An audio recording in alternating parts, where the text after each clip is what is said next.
I first laid eyes on Army Specialist Robert Healy on November 27, 2016 in Walter Reed National Military Medical Center outside of Washington, D.C. I knew in that instant that he represented all that is good and noble about Riverside Military Academy. Today, you will learn why I felt that way. Specialist Healy is a native of New York City, graduated from Riverside in 2012. After attending Miami-Dade College for the following 2 years, he enlisted in the Army in 2014, attended basic training at Fort Jackson, South Carolina, his advanced individual training at Fort Lee, Virginia. He was awarded the occupational specialty in the Army of what's called 91 Foxtrot, which is a small arms and artillery repair specialist. He reported to his first duty assignment with the 2nd Infantry Division located in South Korea. A year later, he was reassigned to the 1st Cavalry Division at Fort Hood, Texas, and on September 7th of 2016, along with his unit, he deployed to Operation Enduring Sentinel, the follow-on operation, what was formerly called Operation Enduring Freedom, prior to the official cessation of hostilities by NATO in 2014. So Specialist Healy deployed and joined Operation Enduring Sentinel in Afghanistan. NATO officially ended combat operations there in 2014, but as we all know, the U.S. continues with security and counterinsurgency, counterterrorism operations there to this day. Specialist Healy's story that led to his being awarded the Purple Heart by the President in the photo on the screen, which occurred only a few weeks ago, his story is characterized by his leadership in battle and his courage under fire. And those words cannot be used to describe very many Americans. It is now time to listen to his story. Upon completion of his presentation, we're going to have a question and answer period. Specialist Healy will have a seat over here in the chair. We'll have microphones positioned up in the balcony and down here on the main floor. And so if you would please think of some questions that you would like to ask Specialist Healy, whether it be from cadets, staff, faculty, friends and visitors, all of you. Think of what you would like to ask him. Specialist Healy confided in me yesterday, and I don't think he would mind if I share this, that he has told his story obviously many times over the past 2 months. And remember, this event only occurred on, of all days, Veterans Day, November 11th, 2016. So over the last couple of months, he's had the opportunity to tell his story many times and answer questions many times about what it was like to go through something like that, and how does that impact your life, and what's it look like for the future. And he described that as a healthy experience for him to discuss that. So he's willing and able and open to discuss questions you might have about his experience. So with that, it's our honor as a community here at Riverside today to present the Norman P. Blake Family Distinguished Speaker for today, Specialist Robert Healy. Good morning. Good morning. I would like to thank Colonel Gallagher for inviting me to return to Riverside and for giving me the opportunity to share my recent experience with you today, as well as giving me the chance to thank you, my Riverside family, in person for the care, encouragement, and support you have given me these past few months. Just over 2 months ago, I was on deployment with the 1st Cavalry Division out of Fort Hood, Texas, deployed to Bagram Airfield in Afghanistan. It was month 2 of a 9-month deployment. My unit's mission in Afghanistan was to provide sustainment support for Operation Enduring Sentinel. My job was to make sure that U.S. bases around the country were receiving the supplies they needed to carry out the mission. Another one of my duties was to help demilitarize vehicles that were no longer operational. On November 12th, around 5:30 a.m., I was headed with a group of my fellow soldiers to our final combatives hand-to-hand combat training class. When we reached our regular class site, we were told we would have to find another location because the site was being used that day as an assembly point for a Veterans Day fun run. So we turned around and started down the sidewalk to find another site on the base. It was a cold, dark morning, and a few minutes into our walk, there was a sudden bang. Everything went hazy, and my ears were ringing. I remember seeing flames and feeling the heat on my face. I remember seeing dirt and what looked like ashes falling from the sky. I started screaming, "What happened? What happened?" I didn't know who or where I was. An Afghan suicide bomber had just detonated himself 5 meters in front of our group. When I finally started seeing better, I saw our colonel on his knees and all my friends lying on the ground in front of me. I thought we had been hit by indirect fire and that everyone was dead. My whole body felt numb, and in confused daze, I began walking. Suddenly, another soldier ran up to me asking if I was okay. That was when I looked at my left arm, and I realized that I had been hit. I was bleeding pretty badly. So I turned to him and I asked him if he could help me put my tourniquet on. At that moment, more people began to arrive to help. I was thrown in the back of a Polish military police car and rushed to the base hospital. While en route to the hospital, I began to fade out from all the blood loss, and my fellow soldier had to repeatedly and aggressively shake me to keep me awake. I was the first to arrive. The doctors and nurses immediately began to work on my injuries. The doctor told me I was hit in my right leg, left arm, and stomach, to which I replied, "Sir, am I going to die tonight?" And he said, "Hell no, we're going to take care of you." That is when my friends started to arrive. I could hear them screaming in pain, but I was happy knowing that at least some of them were alive. After my CAT scan, they put a mask on my face and told me to take some deep breaths. The next thing I recall is waking up at Walter Reed National Military Medical Center in Bethesda, Maryland. It was 4 days later after my second surgery. At that point, I did not realize that I had been medevaced halfway across the world and even spent 2 days in Germany, where I was stabilized and underwent my first surgery. Thankfully, the first two people I saw when I woke up at Walter Reed were my mother and sister, who did not leave my side until I left the hospital a month later. On that November morning, a suicide bomber killed 2 soldiers, my friends Staff Sergeant Perry and Private First Class Ubel, as well as 2 Department of Defense contractors instantly. Another fellow soldier, Sergeant First Class Brown, would succumb to his wounds 3 weeks later at Walter Reed. 15 of us sustained a variety of injuries. Shrapnel from the bomb damaged my colon and caused nerve damage in my left arm. But I have recovered well and feel fortunate to be here today.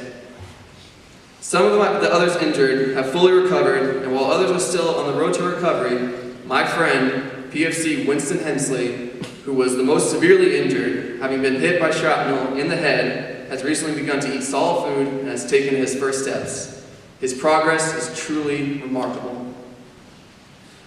While I am proud to now be a Purple Heart recipient and had the honor of having bestowed by President Obama himself while in the hospital, it is an honor that I and my fellow soldiers impacted by this incident would have rather not received.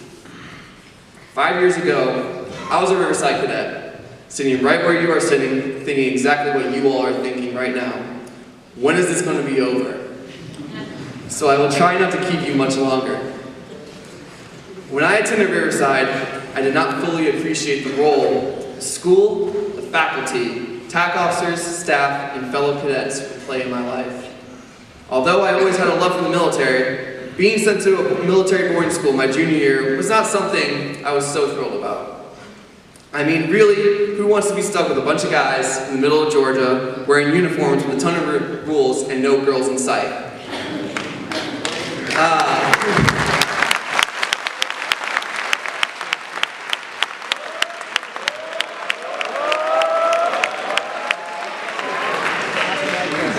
But hindsight is a beautiful thing.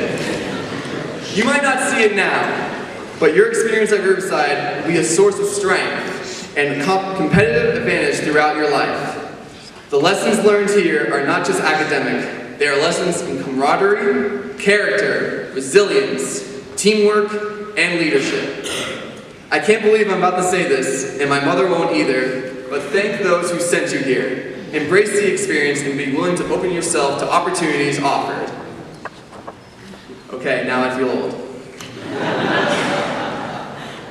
Now that I have recovered from my injuries, the biggest questions I get from people are, how has this affected me and what is my next step? How has this affected me? It has opened my eyes to the kindness that surrounds us. During my time in the hospital, I hit the lowest mental point in my life. I was angry, depressed, and filled with survivor's guilt. But fortunately, I did not travel down that path for long. There were so many people and organizations that were there constantly offering their support, so there was little time to focus on the negative feelings. Almost immediately following the incident, my Riverside family began flooding me with support and prayers. Brothers that I hadn't seen in years and alumni that I had never met before reached out to me. Colonel Gerard, who was the Commandant of Cadets when I attended here, was my first visitor shortly after I got out of ICU.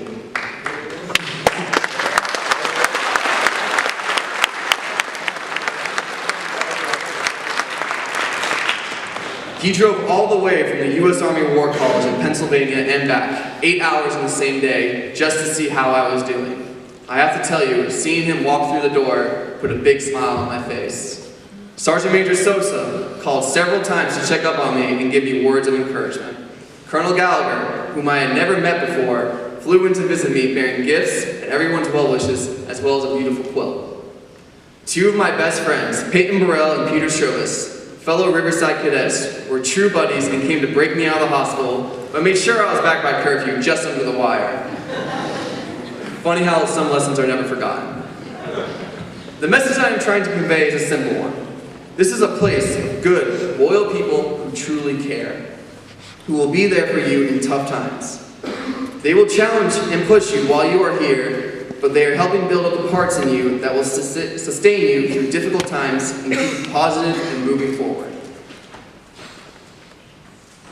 So where do I go from here? Well, first, I will be heading back to Fort Hood on Thursday as my convalescent leave comes to an end, to work on getting back into fighting form and to await the return of my unit in a few months. After my contract is up, a little over a year from now, I am not sure what I will do. What I can tell you is that I am proud to serve in our nation, and I definitely want to remain involved in some form of military service, whether it be continued active duty or moving over to the National Guard while finishing college. I also know that I want to spend time giving back to the organizations so responsive and attentive to the needs of those of us medevaced out of Afghanistan, such as the Wounded Warrior and Enduring Warrior projects, Semper Fi Fund, the 82nd Airborne Association, and the Red Cross. In closing, I would like to ask you to continue to keep all soldiers in your thoughts and prayers. Riverside, it has been an honor and a privilege to be here today, and I look forward to future visits. God bless you, and God bless the United States of America.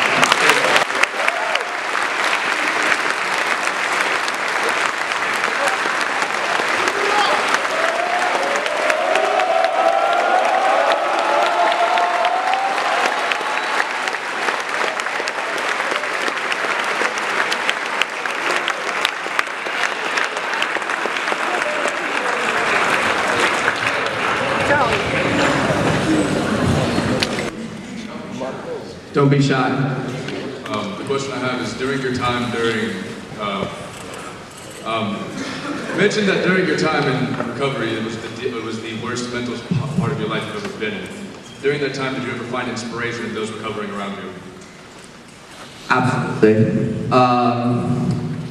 Private First Class Winston Hensley was a true inspiration. He sustained the worst of all of us, and he was able to keep a positive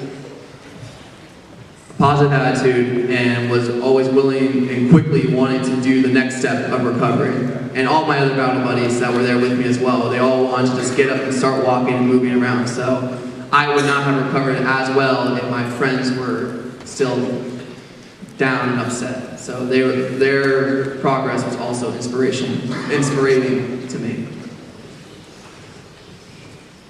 A lot of the alumni from Riverside like to say that they realize that the brotherhood that they acquired here, maybe you don't realize it until you graduate. When did you realize it? I realized it, definitely my senior year mostly, when I had two of my best friends, Peyton Burrell and Peter Strobus, and other of my friends as well, that would come home with me every weekend, because I was the only one who lived here in Georgia. And we just bonded and, just got to know each other. And I knew that these were going to be lifelong friends. So many people don't realize until they leave, but you will realize that you're going to miss this brotherhood. You will realize you'll miss being here, being able to hang out with your buddies all the time. Might not be now, might not be tomorrow, but you will. You will. I promise you that. Specialist Healy, we have a question from the balcony. If you could look top left. Hey, Specialist Healy. My name is Private First Class Canova, and my question is, do you think your work is attacking?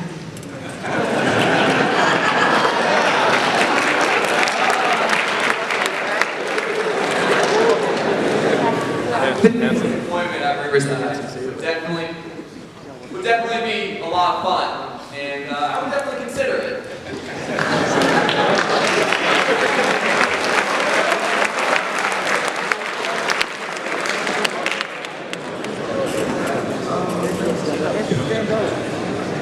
I am Robert Healy. This school is really fun. Specialist Healy, do you ever suspect something, like something that was wrong? Did you have any suspicions before everything happened? Alright, well, at the time it happened, it was still dark out, like almost pitch black, and to us it was a normal day, and when you're on the base, you think, you're pretty safe. So, and this guy, he was hiding somewhere, and so we didn't see him. I don't even remember seeing anybody, so he kind of just jumped up, and it just came out of nowhere. That's how it happened. Yes? I'm Private Hanson, and why did you get sent here in the first place?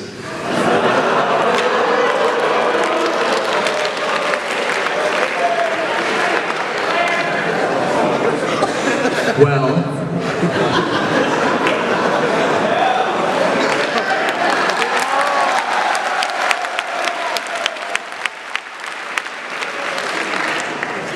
just like many of you, I was a young man who needed guidance.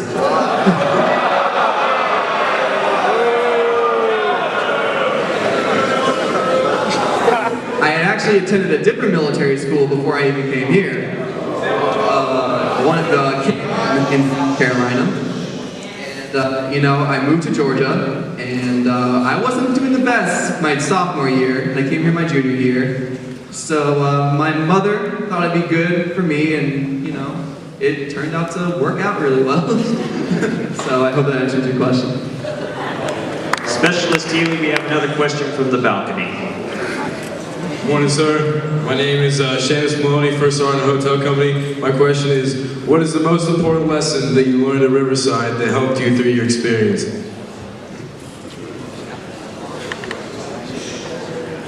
That's a tough one. There was a lot of good things I learned at Riverside.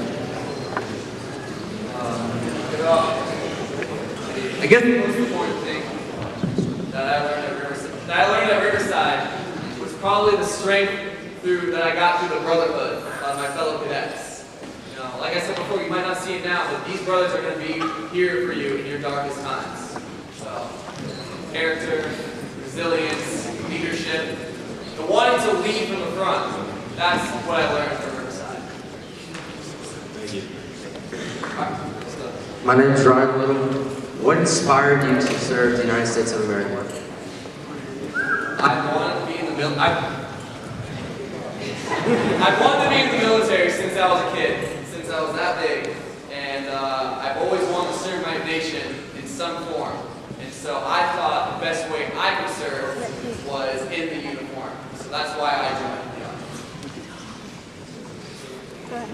What college did you attend to?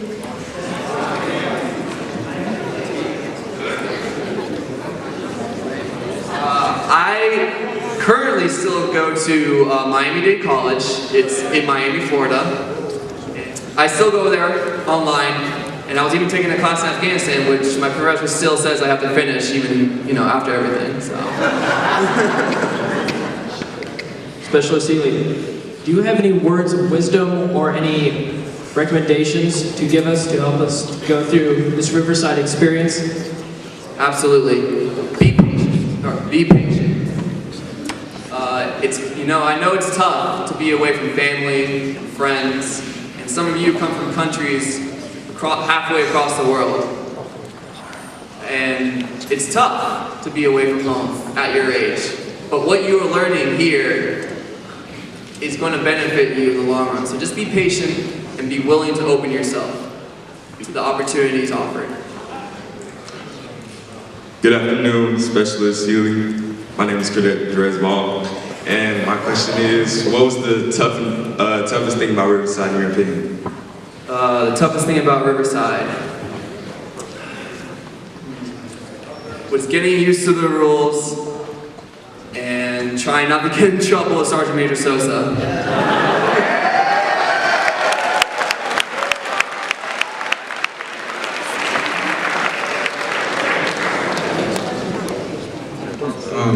Corporal Hall here, and I wanted to ask, what did it feel like when you woke up in Maryland? It was really surreal, but I was just happy knowing, I didn't know where I was, I didn't know what had happened. I was just happy that I was able to see my mother right in front of me. So when I saw my mother, I knew everything must be okay. Specialist, my name is Jaime Camara. My name is Jaime Camara, and I want to ask you, what do you miss most about Army? What do I miss most about the Army? About RMA. About RMA? Oh, okay. I miss the faculty. There's still many of them here that I know today. I miss the brotherhood. And I just miss the fun experiences I had here. You know, you guys are going to all have your experiences here and it's going to be great. So look forward to it. Up in the balcony. My name is PFC Robert Daniel of India Company, and I was wondering, how many demerits did you get? I got 0 demerits.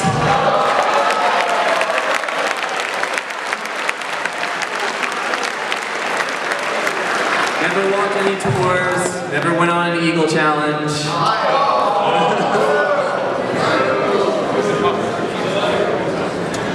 We have time for one more question. Sir, I am Private Huron. In which rank did you graduate? In what rank did I graduate? Yes. I was captain and I was the Battalion S-5.